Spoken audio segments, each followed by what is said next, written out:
সকল ম্যাচ হারলাম, বৃষ্টির বদৌলতে একটা পয়েন্ট ভিক্ষা পাইলাম। সেই ভিক্ষা পেয়ে বললাম যে আলহামদুলিল্লাহ 6 নাম্বার পজিশন নিয়ে আমরা দল শেষ করেছি, আমরা পাকিস্তানের উপর। এই ধরনের বহু যদি থাকে তাহলে আসলে ক্রিকেটটাকে আজীবন খেলা উচিত। কারণ 40 রান করবেন, সেটাকে মহৎ ইনিংস ঘোষণা করে ফেসবুকে পোস্ট দিবেন। এ ধরনের বই সবার থাকা উচিত। টিম পেতে যাচ্ছেন প্রায় 5 কোটি টাকারও উপরে বা কাছাকাছি এরকম একটা অ্যামাউন্ট পেতে যাচ্ছেন। এবং এটা নিয়ে ক্রিকেটাররা খুব উচ্ছ্বসিত, সাথে বাংলাদেশের গর্দভ সাংবাদিক যারা আছেন তারাও উচ্ছ্বসিত। আসসালামু আলাইকুম। বাংলাদেশ ক্রিকেট টিম এবং ভারতীয় ক্রিকেট টিমকে দুদলকেই অভিনন্দন এবারে চ্যাম্পিয়ন্স ট্রফিতে দুর্দান্ত পারফর্ম করার জন্য।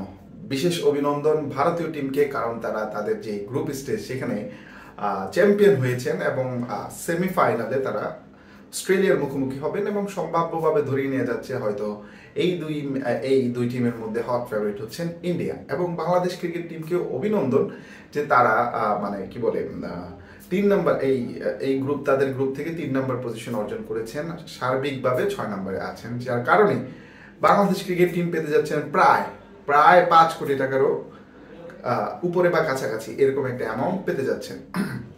এবং এটা নিয়ে ক্রিকেটাররা খুব উচ্ছ্বসিত, সাথে বাংলাদেশের গর্দভ সাংবাদিক যারা আছেন তারাও উচ্ছ্বসিত। একটু আগে 71-এ একটা দেখছিলাম, ক্রিকেট বিষয়ক একটি অনুষ্ঠান হচ্ছিল, সেখানে ফিমেল সাংবাদিক, তিনি সাংবাদিক বলে ভুল হবে, আসলে ফেব্রিকেটেড জার্নালিস্ট, তিনি বলছিলেন যে আলহামদুলিল্লাহ আমরা 6ষ্ঠ পজিশনে ছিলাম, এবারের চ্যাম্পিয়ন্স ট্রফিটা আমরা সমাপ্ত করতে পেরেছি। ভাই, তোমার কি কোনো সেন্স আছে বলে তো আমার মনে হয় না। 6ষ্ঠ পজিশন কি এটা কি বাঙালিরা খেলে করছে? ওটা তো ওই বৃষ্টির কল্যাণে হয়েছে। যদি বৃষ্টি না হইতো বাংলাদেশ তো এই মানে পাকিস্তানের নিচেই থাকতো, তাই না?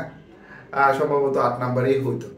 তো যাই হোক, এই সেন্স যাদের যেই দেশের ক্রিকেট সাংবাদিকদের বা ক্রীড়া উপস্থাপকদের, তাদের তো আসলে এই 6-7 নাম্বারই ডিজার্ভ করা উচিত, তাই না? যেখানে আমরা কোনো ম্যাচ খেললাম না, সকল ম্যাচ হারলাম, বৃষ্টির বদৌলতে একটা পয়েন্ট ভিক্ষা পাইলাম। সেই ভিক্ষা পেয়ে বললাম যে আলহামদুলিল্লাহ 6 নম্বর পজিশন নিয়ে আমরা দল শেষ করেছি, আমরা পাকিস্তানের উপরে আছি। ভাই, মানে নিজের গালে নিজের জুতা মারো না কেন তোমরা? ভাই, এটা আমি বুঝি না। বাংলাদেশ আরেকজন ওই যে বিখ্যাত, দেশ বিখ্যাত কোচ বলা হয়, এটাও বলে এই সাংবাদিকরাই, সালাউদ্দিন, লর্ড সালাউদ্দিন, তিনি বলেন যে শান্ত যা বলছে ঠিকই বলছে, চ্যাম্পিয়ন হওয়ার জন্যই তো আমরা গেছি, তাই না? আমরা কি বলবো যে আমরা 8 নম্বর হওয়ার জন্য গেছি? তাহলে কি আপনারা খুশি হইতেন?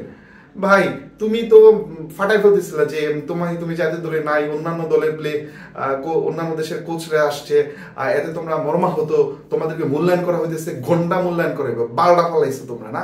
কি করছো বুঝলাম না কিছু। মানে এবার তো বলো যে নিজেদের মানে কোচ আছে, তাই না?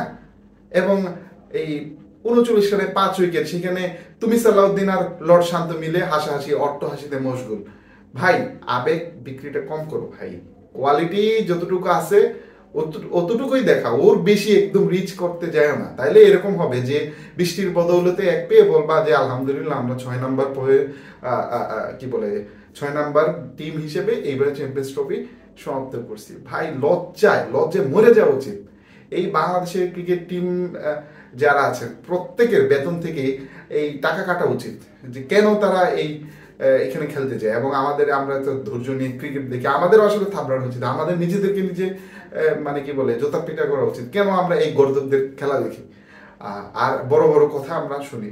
আমরা তো গর্দভী, নাইলে আমরা তো জানি যে হারবে, তারপরেও আমরা খেলা দেখি। এই ধরেন না, মাহমুদুল্লাহর বউ আর মুশফিকের বউয়ের কথা বলুন, পৃথিবীর ইতিহাসে ক্রিকেটারদের বউদের মধ্যে সবচেয়ে কি বলবো আসলে, এটা কি বলা চলে, যে যারা এত ভালো খেলে, অস্ট্রেলিয়ার ক্রিকেটারদের বউরও এরকম পোস্ট করে না, বিরাট কোহলির বউর এরকম পোস্ট করে না। আর মাহমুদুল্লাহ মুশফিক 40 রানের একটা ইনিংস করলে মানে 40 পেজের একটা কলাম লিখে, এই মানে কি বলবো আসলে, থাক আপনারা বুঝে নেন। এই ধরনের বউ যদি থাকে তাহলে আসলে ক্রিকেটটাকে আজীবন খেলা উচিত। কারণ 40 রান করবেন, সেটাকে মহৎ ইনিংস ঘোষণা করে ফেসবুকে পোস্ট দিবেন। এ ধরনের বই সবার থাকা উচিত আসলে। তো যাই হোক, সামনে জিম্বাবু আসতেছে, অসুবিধা নাই। আমরা যেহেতু ম্যাচ হারছি, এখন আমাদের বুস্টিং দরকার। তাহলে কারে দরকার? তাহলে জিম্বাবুরে দরকার। এবং জিম্বাবু আসতেছে, এই জিম্বাবুর সাথে মাহমুদুল্লাহ একটা ফাটাফাটি ইনিংস খেলবে, 50 বলে 70 রানের ইনিংস, মহাকাব্যিক ইনিংস। বউকে দিবে একটি কলাম লেখার সুবর্ণ সুযোগ। মুশফিক একই কথা, হয়তো সেঞ্চুরি করে ফেলতে পারেন। আর মুশফিকের বউ তো আরো এক ধাপ উপরে, সে হয়তো 200 পেজের একটি কলাম লেখা শুরু করে দেবে। যাই হোক, এই মাহমুদুল্লাহ মুশফিক বা অভিজ্ঞ অভিজ্ঞ ব্যাটসম্যান নিয়ে যুগ যুগ ধরে চলতে থাকুক বাংলাদেশের খেলা, আমরাও দেখতে থাকি।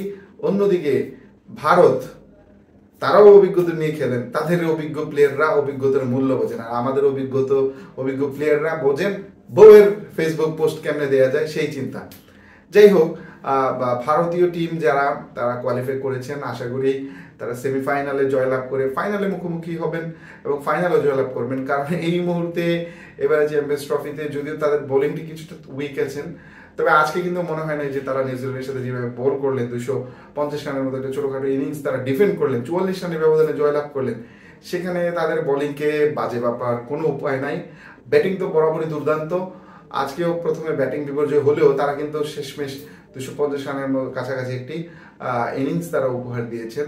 তো যাই হোক, হট ফেভারিট ইন্ডিয়া আমার কাছে এবার মনে হচ্ছে, কেন জানি টু বি অনেস্ট, তারাই চ্যাম্পিয়ন্স ট্রফি নেবেন যদি না অন্য কোনো কিছু ঘটে। তবে অস্ট্রেলিয়ার কথা বলা মানে খুবই দুরূহ, কারণ এই অস্ট্রেলিয়া টিম তারা সারা বছর খারাপ খেলে কিন্তু টুর্নামেন্টগুলোতে এসে ভালো খেলে এবং চ্যাম্পিয়নও হয়েছে। ধরেন আপনি দেখেন না, এই যে তারা তো ওডিআই চ্যাম্পিয়ন, তাদের কি মনে হয়েছিল যে তারা এই চ্যাম্পিয়ন হবে? আফগানিস্তানের সাথে হেরে হেরে যায় এই অবস্থা, এবং এই ওয়ার্ল্ড কাপে আসার আগে তাদের ওডিআই পারফরমেন্স খুব বেশি মানে চ্যাম্পিয়ন হওয়ার মতো কিন্তু ছিল না, তারপরেও তারা চ্যাম্পিয়ন হয়ে গেছে।